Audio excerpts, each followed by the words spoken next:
इस प्रेस वार्ता में हमारे कांग्रेस वर्किंग कमेटी के मेंबर और प्रदेश कांग्रेस कमेटी के माननीय अध्यक्ष श्री देवेंद्र यादव जी, हमारी senior spokes person Indian national Congress और हमारे सोशल मीडिया डिजिटल प्लेटफॉर्म की AICC की चेयरमैन मैडम सुप्रिया सुनील जी विशेष रूप से आज की इस प्रेस वार्ता में आए हैं।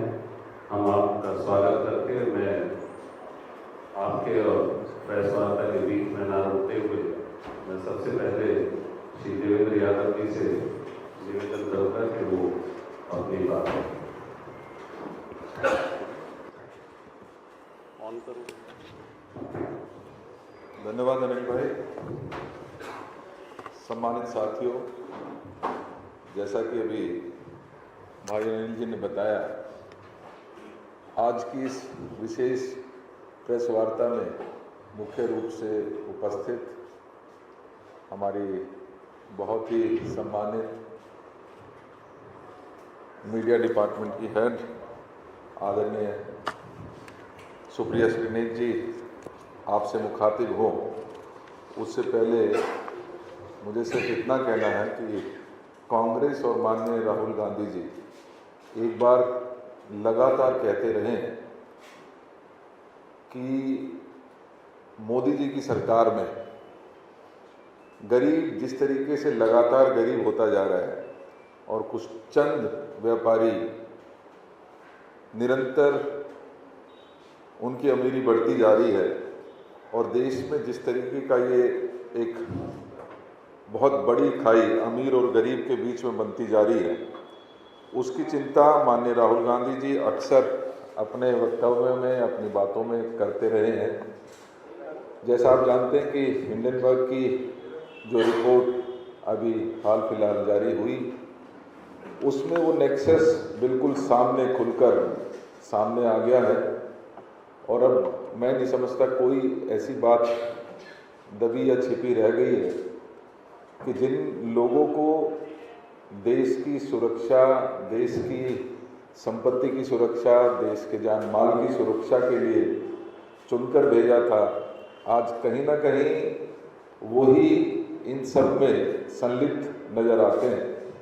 आप जानते हैं कि जिस तरीके की सेबी की भूमिका के बारे में हिंडनबर्ग रिपोर्ट में स्पष्ट कहा गया है, सेबी जो एक न्यूट्रल एजेंसी होनी चाहिए, जिसका कर्तव्य था, वो जब पार्टी बन जाए तो कहते हैं कि जिसको सुरक्षा और रक्षा में रखा, अगर वही भेड़िया बन के उस माल को खाना शुरू कर दे तो कोई चीज़ बचती नहीं है।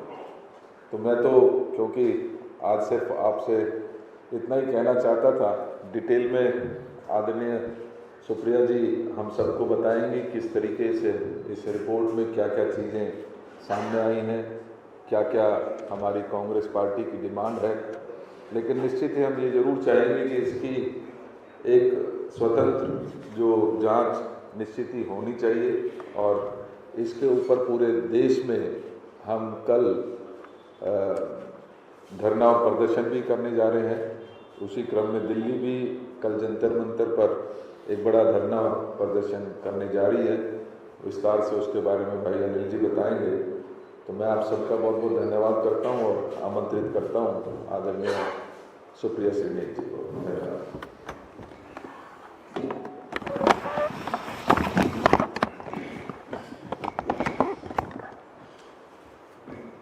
दिल्ली प्रदेश कांग्रेस के सम्मानित अध्यक्ष मेरे भाई श्री देवेंद्र यादव जी, मंच पर बैठे मेरे साथ अनिल भारद्वाज जी और आप सब पत्रकारों को मेरा प्रणाम। एक बहुत अहम मुद्दे पर यह प्रेस वार्ता है और मुद्दा अहम इसलिए है क्योंकि इस देश में अमीरों और गरीबों के बीच की जिस खाई का उल्लेख देवेंद्र भाई ने किया, वो इतनी बढ़ती जा रही है कि गरीब आदमी और गरीब होता जा रहा है और अमीर आदमी और अमीर होता जा रहा है। और अमीरों में भी जो कुछ चंद पूंजीपति हैं, उन्हीं के लिए नीति निर्माण होगा, उन्हीं के हिसाब से रेगुलेटर लगेंगे, उन्हीं के हिसाब से कॉम्पिटेंट अथॉरिटीज लगेंगी, उन्हीं के हिसाब से ऑफिशियल्स लगाए जाएंगे। तो ये सब क्यों हो रहा है? मैं उत्तर प्रदेश से आती हूँ और हमारे यहाँ एक कहावत है, जब सैया भय कोतवाल तो डर काहे का। और ये बात मैंने AICC के मंच से भी कही थी, तो यहाँ पर पुनः उसको दोहराना चाहती हूँ। एक गांव था, वहाँ पर रात में डाका पड़ा, फिर अगली रात डाका पड़ा, फिर डाका पड़ा। ये सिलसिला चलता जा रहा था। लोग परेशान थे, इसलिए ज़्यादा परेशान थे क्योंकि गांव का मुखिया भी डाकुओं के साथ मिला हुआ था। तो बेचारे क्या करते, वो दौड़े दौड़े कोतवाल के पास गए। कोतवाल से कहा जांच कीजिए। कोतवाल कभी कोई बहाना बनाए, कभी कोई और बहाना बनाए, आनाकानी करे। लोग परेशान। फिर बाद में पता चला कि डाके का एक हिस्सा तो कोतवाल को भी मिलता था। तो इसीलिए जब सैया भय कोतवाल तो डर काहे का। अडानी मोदी महाघोटाले में जो रेगुलेटर है, जिसको मार्केट नियंत्रित करना है, the security and exchange board of India, अब उसी की भूमिका पर एक बहुत बड़ा प्रश्न चिन्ह हिंडनबर्ग की रिपोर्ट ने लगा दिया है। अगले कुछ मिनटों में जो मैं आपसे कहने जा रही हूँ, ये हिंडनबर्ग रिपोर्ट के माध्यम से है। इसको आपके जैसे कुछ प्रबुद्ध पत्रकारों ने हिंदुस्तान में भी रिपोर्ट किया है। ये खोजी पत्रकारिता का एक उत्कृष्ट नमूना है, लेकिन ये जानना जरूरी है कि हो क्या रहा था। और पहले हम बात अडानी और सेबी की ही कर लेते हैं, क्योंकि एक ऐसा अद्भुत महाघोटाला है जिसकी परत दर परत जब जब खुलती है तो एक नया भ्रष्टाचार का आयाम सामने खड़ा नजर आता है। अभी तक अडानी के शेयर्स का ओवर वैल्यूएशन, पैसों की राउंड ट्रिपिंग, कैसे कॉन्फ्लिक्ट ऑफ इंटरेस्ट था, यही सब सामने आ रहा था। अब सामने आता है कि जिस सेबी को ये जिम्मा दिया गया था कि आप इस महाघोटाले की जांच करिए, और जिस सेबी ने 18 महीने तक मामला अटकाए रखा, जिस सेबी ने इस देश के उच्चतम न्यायालय, the highest court, constitutional court in the country, supreme court के सामने कहा we have drawn a blank, हमें जांच में कुछ मिल नहीं रहा है। अब पता चलता है कि सेबी की जो प्रमुख माधवीपुरी बुच हैं, उन्हीं का इसमें संलग्नता के आरोप लगे हुए हैं, और आरोप बड़े संगीन हैं। आरोप लगे हैं कि सेबी प्रमुख बनने से पहले उनका ऐसे फंडों में निवेश था जिन फंडों की वो जांच कर रही थी। आरोप है इन फंड से वो व्यक्ति संलग्न थे जो कि अडानी पावर और अडानी एंटरप्राइजेस में डायरेक्टर रह चुके थे। आरोप था और आरोप है हिंडनबर्ग के माध्यम से कि अगोरा कंसल्टिंग के माध्यम से उन्होंने मोटी कमाई करी, अपनी आज की सैलरी का 4.5 गुना रेवेन्यू एक साल में कमाया, उसको काम यही मिलता था। कॉन्फ्लिक्ट ऑफ इंटरेस्ट ये है कि उनके पति जो एक इंजीनियर हैं और यूनिलीवर कंपनी में प्रोक्योरमेंट देखते थे, खरीद देखते थे, वो ब्लैकस्टोन में सीनियर एडवाइजर बन जाते हैं। माधवीपुरी बुच जी रीट्स का प्रमोशन करती हैं, म्यूचुअल फंड की तरह ये रियल एस्टेट इन्वेस्टमेंट ट्रस्ट होता है, और बाद में पता चलता है उनके हस्बैंड इसी में एडवाइजर है। तो कॉन्फ्लिक्ट ऑफ इंटरेस्ट इतना लंबा है कि जिस फंड में निवेश किया उसी फंड से गौतम अडानी के भाई विनोद अडानी का संबंध भी था। तो सवाल ये स्वतः उठेगा कि क्या ऐसे में सेबी प्रमुख माधवीपुरी बुच को इस जांच से अपने आप को अलग कर लेना चाहिए था? Should she have recused herself? पहला सवाल यह है। और दूसरा बड़ा सवाल यह है कि क्या सुप्रीम कोर्ट ने, जिसने जांच की समिति बिठाई, जिसके सामने सेबी ने अपना पक्ष रखा, क्या उस समिति को, क्या देश के उच्चतम न्यायालय को आपने ये बताया कि मैं जिन फंडों की जांच कर रही हूं उनमें से कुछ फंड में मैं खुद कुछ समय पहले तक निवेश कर रही थी, फिर मैंने अपने पति को ट्रांसफर कर दिए वो फंड? क्या ये बातें बताई गई? क्या ये बातें बताई गई कि 2017 से 2022 तक मेरी संलग्नता कंसल्टिंग फर्म में भी रही? ये कॉन्फ्लिक्ट ऑफ इंटरेस्ट था। और अगर ये बातें नहीं बताई गई तो इस देश के उच्चतम न्यायालय को अंधेरे में रखने का अधिकार इस देश के सिक्योरिटी एंड एक्सचेंज बोर्ड को किसने दिया? और सरकार क्यों चुप है? आप रेगुलेटर अपॉइंट करते हैं, regulator is found with her hand in the cookie jar, और आप चुप रहिएगा और इस अडानी महाघोटाले की परत दर जुड़ती जाएगी। और अब मैं उल्लेख आपका फिर से अडानी महाघोटाले से जरूर कराना चाहती हूं, क्योंकि अडानी जी को फायदा पहुंचाने के लिए कोई कसर नहीं छोड़ी गई है। उसमें सीबीआई, उसमें ईडी, उसमें इनकम टैक्स, मोदी जी ने सबका अच्छा प्रयोग किया है कि अडानी जी चकाचक इस देश के सबसे अमीर आदमी बन जाएं। और बड़े एक सुनियोजित तरीके से किया जा रहा है। मैं 5-6 चीजों का उल्लेख कर देती हूं। जून 2017 में एनडीटीवी पर छापा पड़ता है, प्रणय रॉय पर छापा पड़ता है। 6 मार्च 2023 को अडानी जी एनडीटीवी के मालिक बन जाते हैं। दिसंबर 2020 में सीसीआई की टीम एसीसी और अंबुजा सीमेंट के दफ्तर पर छापा मारती है। सितंबर 2022 में अडानी समूह अंबुजा सीमेंट को अधिग्रहित करके अब देश की दूसरी सबसे बड़ी सीमेंट कंपनी बन जाती है। ईडी मुंबई एयरपोर्ट में रेड्डीज जीवीके समूह पर छापा मारती है, उनको नोटिस भेजती है। 2020 में 2021 में मुंबई एयरपोर्ट अडानी एयरपोर्ट बन जाता है। आयकर अधिकारी नोएडा में क्विंट के दफ्तर पर छापा मारते हैं 2018 में, और 2023 में 5 साल के अंदर अडानी 48 करोड़ रुपए में क्विंट का बिजनेस खरीद लेते हैं, जो मीडिया कंपनी है। नेल्लोर कृष्णापट्टनम पोर्ट में आयकर अधिकारी की छापेमारी होती है 2018 में, और 2020 में अडानी पोर्ट्स और एसईजेड कृष्णापट्टनम का अधिग्रहण कर लेता है। अल्ट्राटेक सीमेंट, जो कुमार मंगलम बिरला की कंपनी है, और इंडिया सीमेंट्स का अधिग्रहण करने में अडानी को पीछे छोड़ दिया। 27 जून 2024 में 8 साल की जांच के बाद अब सीबीआई ने आदित्य बिरला समूह को हिंडाल्को पर भ्रष्टाचार का मामला दर्ज कर लिया। तो या तो आप डराकर, धमकाकर, ईडी, सीबीआई, इनकम टैक्स की छापे मरवाकर वो स्थानांतरण करा रहे हैं, कौड़ियों के दाम पर बिजनेस बेचे जा रहे हैं अडानी जी को, या अगर किसी ने उनसे बेटर सौदा करके बिजनेस खरीद लिया जिस रेस में अडानी जी भी थे, तो अब आपके पीछे सीबीआई, ईडी, इनकम टैक्स पड़ जाएगी। क्योंकि आगे के लिए अगर अडानी जी ने किसी पर नजर डाली है तो खबरदार, उस बिजनेस की तरफ आपने आंख उठाकर भी देखा। यह संदेश नरेंद्र मोदी इस देश के अधिकांश कारोबारियों को देना चाह रहे हैं, और यह दुरुपयोग है। आप सिर्फ ईडी, सीबीआई, इनकम टैक्स विपक्ष के खिलाफ नहीं, अपने खिलाफ हर उठती आवाज की मुखालफत में नहीं, उनके मुखालफत में भी खड़ा करते हैं जहां अडानी जी को बिजनेस से खतरा है। एसबीआई और एलआईसी सरकारी संस्थान, इन्होंने कैसे इन्वेस्ट किया, ये सारी बातें सार्वजनिक रूप से हैं। लेकिन उन्होंने अडानी के कॉपर प्लांट का, नवी मुंबई में एयरपोर्ट का और यूपी में एक्सप्रेसवे का सारा ऋण इन्होंने दिया। एफपीओ में इन्होंने खरीद इसलिए करी क्योंकि अडानी के पास इन्वेस्टर्स नहीं आ रहे थे। ये सरकारी कंपनियां हैं, किसकी जवाबदेही है? 30 करोड़ पॉलिसी धारक है, 45 करोड़ एसबीआई के अकाउंट होल्डर हैं। इनकी जवाबदेही गौतम अडानी की है या नरेंद्र मोदी की है? क्योंकि सरकार इसमें मेजॉरिटी शेयर होल्डर है। सारी की सारी विदेश नीति अडानी जी के लिए बन रही है भाई। सैया भाई कोतवाल, तो डर काहे का? तुझे जो है पसंद वही बात करेंगे। श्रीलंका गए तो श्रीलंका में पोर्ट टर्मिनल में गवर्नमेंट टू गवर्नमेंट सौदा बताने लगे, वो अडानी जी को मिल जाता है। श्रीलंका में ऊर्जा का सौदा था, वहां के मंत्री ने ऑन रिकॉर्ड कहा कि मेरे ऊपर प्रेशर था कि वो अडानी ग्रुप को दिया जाए।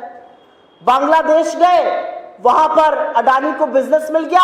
अब कानून बदलकर जो बांग्लादेश को बिजली की आपूर्ति के लिए झारखंड में बिजली पैदा की जा रही थी, वो अब इंडिया में भी बेची जाएगी।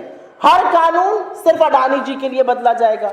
इजराइल गए, अडानी जी को बिजनेस वहां का लेकर चले आए, वहां का पोर्ट अब अडानी जी संभालेंगे। क्यों? बाकी देश के कारोबारी क्या करेंगे? सरकारी कंपनियां क्या करेंगी? बाकी प्राइवेट कंपनियां क्या करेंगी? तो पूरी तरह से जो फॉरेन इन्वेस्टमेंट है, जो फॉरेन नीति है हमारी, जो फॉरेन पॉलिसी है, जो डिप्लोमेसी है, वो अडानी जी को बिजनेस दिलाने में है।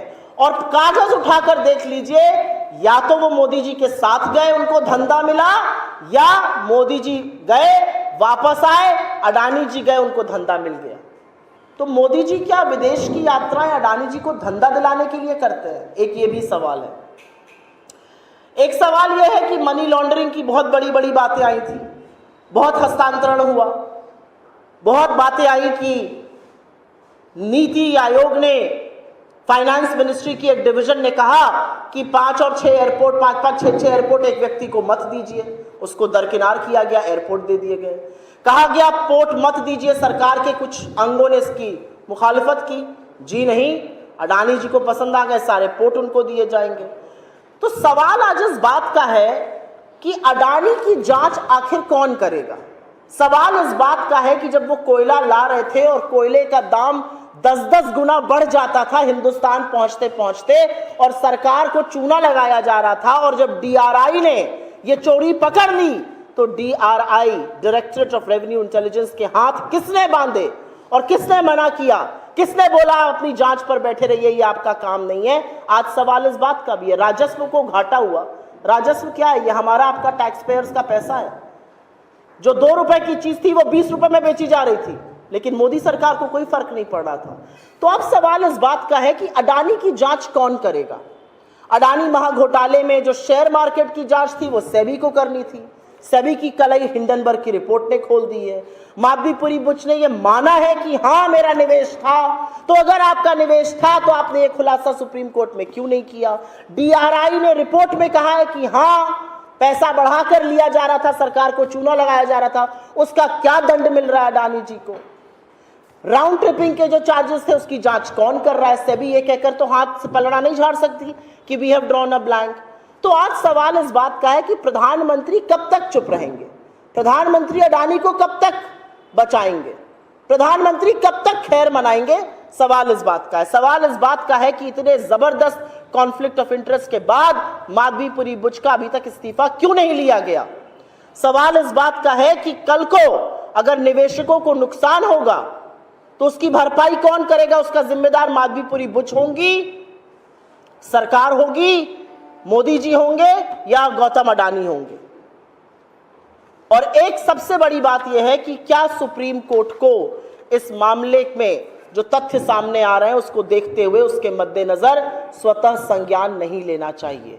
इस मंच से कांग्रेस पार्टी की विशेष अपील है कि इस पूरे प्रकरण का, इस पूरे मामले को एक बार दोबारा से खंगालने की जरूरत है, एक बार दोबारा से देखने की जरूरत है, क्योंकि जो डिसीजन सुप्रीम कोर्ट ने लिया था वो सेबी के एडमिशन पर लिया था और सेबी ने सुप्रीम कोर्ट को अंधेरे में रखा, उनको पूरा सच नहीं बताया गया, उनको कॉन्फ्लिक्ट ऑफ इंटरेस्ट से अवगत नहीं कराया गया।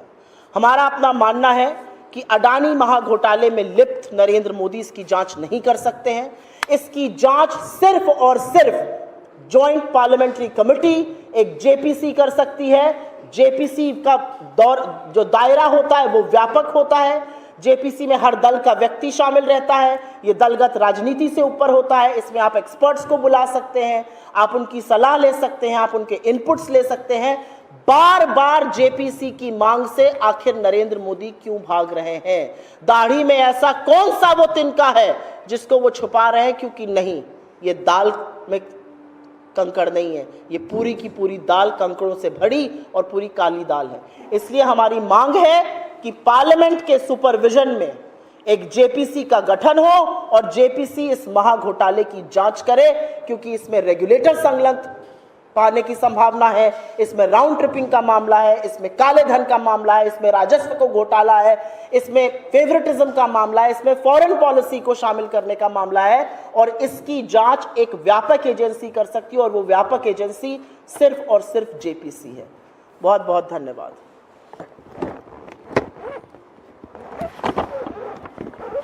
अभी सम्मानित पत्रकार साथियों के समक्ष बहुत विस्तार से मैडम सुप्रिया सिन्हा जी ने हिंडनबर्ग रिपोर्ट पर आधारित जो खुलासा था, किस किस तरह से भ्रष्टाचार है, कहाँ कहाँ किस तरह का आपस में साझेदारी भागीदारी है, उसको एक्सपोज किया।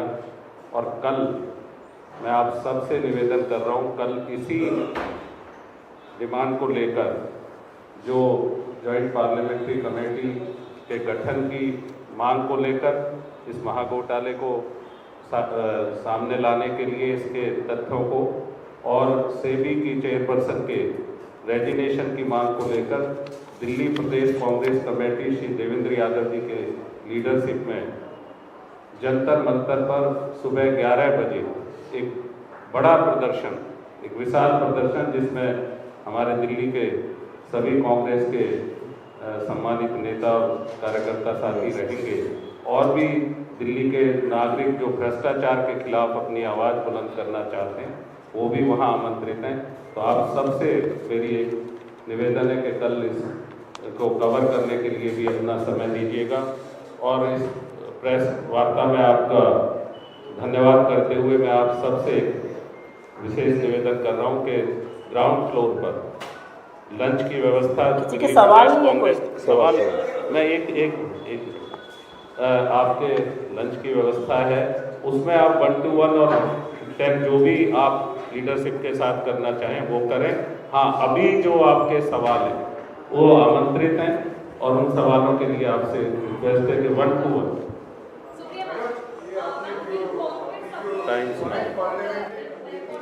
एक व्यक्ति पूछे तो मैं जरूर जवाब दूंगी, दोनों लोगों का जवाब देके जाऊंगी। जी बोलिए।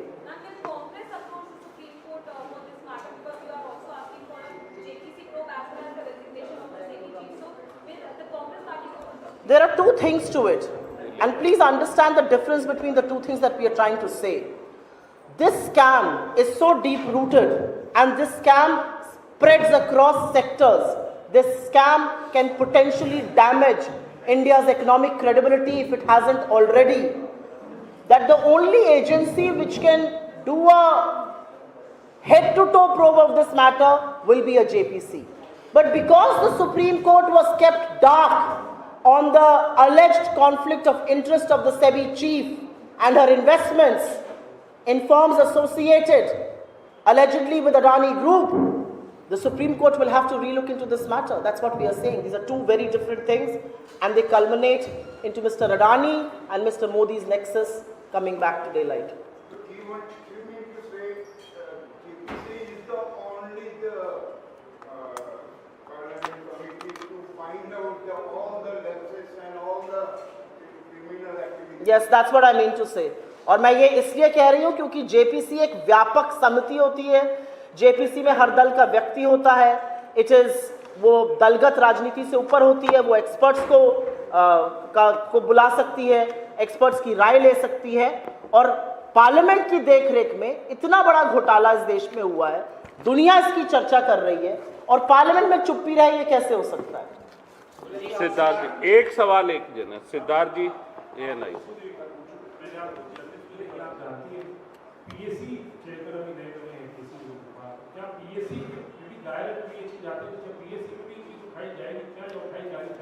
देखिए, हमारे सामने सारे मुद्दे खुले हुए हैं, हमारे सामने सारे रास्ते खुले हुए हैं। हमारे सामने एक रास्ता है कि हो सकता है हमारे पीएससी चेयरमैन इसको देखें। हमारे सामने ये रास्ता है कि हम सदन में फिर से इस पर जेपीसी की मांग करेंगे। इस देश में किसी को रत्ती भर संदेह नहीं है कि घोटाला हुआ है। तो अब लोग पूछ रहे हैं कि इस घोटाले की जांच कौन करेगा? आपने सेबी को दिया, सेबी की चीजें आ गई सामने। सेबी ने झूठ बोला, पूरा सच नहीं बताया सुप्रीम कोर्ट को इस रिपोर्ट के मुताबिक। तो इसकी जांच कौन करेगा? और सेबी का भी जो एक दायरा होता है वो व्यापक नहीं है। वो स्टॉक मार्केट मैनिपुलेशन का, स्टॉक ओवर मैनिपुलेशन की बातें कर सकता है। पूरी व्यापक जांच करना जेपीसी का काम है। हम जेपीसी की मांग करेंगे। और जैसा कि आपने कहा, क्योंकि वेणुगोपाल जी अब पीएससी के चेयरमैन हैं, जो सर्वसम्मति बनेगी, जो ठीक लगेगा पार्टी को, इंडिया गठबंधन को, हमारे सामने सारे रास्ते खुले हैं। राजेंद्र सुप्रीम कोर्ट को ऑर्डर लेना चाहिए कि इतने व्यापक पैमाने पर सब हर तरफ से हो रहा है, जेपीसी का अगर वो मांग नहीं मानते हैं तो क्या कोई पार्टी आप सुप्रीम कोर्ट में जा सकते हैं? मेरा अपना मानना है कि सुप्रीम कोर्ट ने क्योंकि इस पर एक जजमेंट दिया है और अब ये पूरी तरह से साफ है कि सुप्रीम कोर्ट को की समिति के सामने जो लोग आए उन्होंने शायद पूरा सच नहीं बताया। उन्होंने शायद समिति के सदस्यों को अंधेरे में रखा, उन्होंने समिति के सदस्यों को शायद मिसलीड किया। तो अब मेरा मानना है कि सुप्रीम कोर्ट को ये तो कोर्ट की अवमानना का मामला बनता है एक्चुअली, तो सुप्रीम कोर्ट को स्वतः संज्ञान लेना चाहिए। मैं आप लोगों के सामने एक बात जरूर कहना चाहती हूँ, और ये सबके सामने सवाल आता है कि क्या आप लोग कोर्ट जाइएगा, क्या आप ये करिएगा। हम विपक्ष में हैं, हमारा काम है चुनी हुई सरकार को जवाबदेह बनाना, हमारा काम है सरकार को कटघरे में खड़ा करके वो सवाल पूछना जो देश की जनता उनसे पूछना चाहती है। लेकिन सरकार का भी तो कोई दायित्व है ना। आपका एक डिपार्टमेंट, आपका एक रेगुलेटर, आपका सबसे प्रिय पूंजीपति, उसके ऊपर इतने आरोप लगे और आप आंख मूंद कर क्या दिखा रहे हैं? हे राम जी, जगत बना ही नहीं है, ये सब हुआ ही नहीं है। दुनिया इसके बारे में बात कर रही है। इस विश्व के 4 देशों में अडानी के खिलाफ जो है इस समय जांच चल रही है। हिंदुस्तान में कोई जांच नहीं होगी तो सरकार का क्या दायित्व है? झुंझुना बजाना? हम आपको झुंझुना नहीं बजाने देंगे जी। Mic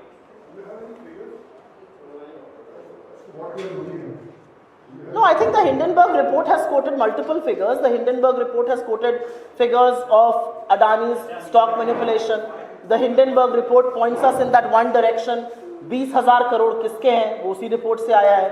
The fact that investments were made into a certain firm, वो फिगर भी वहां से है. जो भी सोर्स ऑफ हमारा कोटेशन ऑफ फिगर्स है वो उस रिपोर्ट में है. और अगर आप उस रिपोर्ट को ध्यान से पढ़ेंगे तो वो रिपोर्ट कागजों के साथ है, दस्तावेजों के साथ है. वो जबानी जमा खर्च पर रिपोर्ट नहीं बनी है.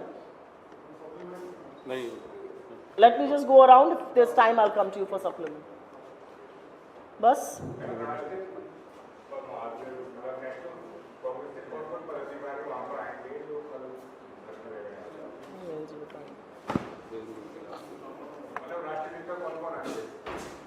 अभी सभी को इनविटेशन है क्योंकि ये पूरे देश में होने जा रहा है, तो सभी लीडर्स अपने अपने स्टेट में भी पार्टिसिपेट करेंगे, लेकिन निश्चित ही ऑल इंडिया कांग्रेस कमेटी की तरफ से बहुत सारे सीनियर लीडर्स दिल्ली में जो भी उपलब्ध रहेंगे वो आएंगे जी. एक तो भारत बंद सुप्रीम कोर्ट के फैसले के खिलाफ कई SC/ST संगठनों द्वारा भारत बंद बुलाया गया है. भारत बंद को लेकर कांग्रेस का क्या स्टैंड है? हमारा हर चीज को लेकर एक स्टैंड है कि इस देश का सबसे पवित्र टेक्स्ट ये कॉन्स्टिट्यूशन ऑफ इंडिया है और इसको इतर रखकर अगर सरकार कोई काम करेगी तो हम सरकार का पुरजोर विरोध करेंगे. फिर वो लैटरल एंट्री हो जिसने आरक्षण को ताक पे रख दिया, फिर वो 69,000 शिक्षकों की भर्ती हो उत्तर प्रदेश में जिसने आरक्षण की अवमानना करी, हम उसकी खिलाफत में खड़े उसकी मुखालफत करते आपको दिखेंगे. क्योंकि इस देश में दलितों, आदिवासियों, पिछड़ों, वंचितों, शोषितों का हक मारने का काम लगातार नरेंद्र मोदी और RSS कर रहे हैं और हम ऐसा नहीं होने देंगे. और ऐसी स्थिति क्यों बनती है? आपने मुझसे भारत बंद पे सवाल पूछा. ऐसी स्थिति क्यों बनती है कि लोगों के हक का हनन होता है और उनको जमीन पर सड़क पर उतर के अपना हक मांगना पड़ रहा है? क्यों ये विभाजन किया जा रहा है देश में? क्यों सरकार पुरजोर तरीके से जातिगत जनगणना की बात नहीं करती है? अपने ऑफिशियल हैंडल से भारतीय जनता पार्टी जातिगत जनगणना का विरोध करती है. मैं आज इस मंच से पूछती हूं कि क्या JP नड्डा और नरेंद्र मोदी इस बात का जवाब देंगे कि आप जातिगत जनगणना के खिलाफ हैं या उसकी मुखालफत करते हैं? जो भी व्यक्ति इस मांग को उठा रहा है हमारा साथ उसके साथ है, लेकिन सवाल इस बात का है सरकार का क्या मत है? सरकार ये स्थिति क्यों आने दे रही है? और सरकार के कुछ घटक दल ये जो मीठा मीठा इसका विरोध कर रहे हैं नहीं चलेगा. या तो खुलकर विरोध करिए, संविधान के खिलाफ जो काम हो रहा है, आरक्षण के खिलाफ जो काम हो रहा है, इधर उधर की बातें मत करिए. बस हो गया. एक सवाल किसान नेता राकेश कहते हैं, उन्होंने एक बड़ा बयान दिया है और उन्होंने कहा कि पिछली बार किसानों का ट्रैक्टर लाल किले की तरफ चला गया था. अगर 25 लाख किसान उस दिन संसद चला गया होता तो उसी दिन बांग्लादेश हो जाता भारत में. और अगली बार अगर नहीं, मुझे नहीं लगता. मुझे लगता है कि इस देश में लोकतंत्र की जड़ें बहुत मजबूत है. इस देश के लोकतंत्र को कांग्रेस ने शहादत से सींचा है. तो इस देश में लोकतांत्रिक व्यवस्थाओं में हिंसा की, अराजकता की लेश मात्र भी जगह नहीं है. धन्यवाद. Thank you.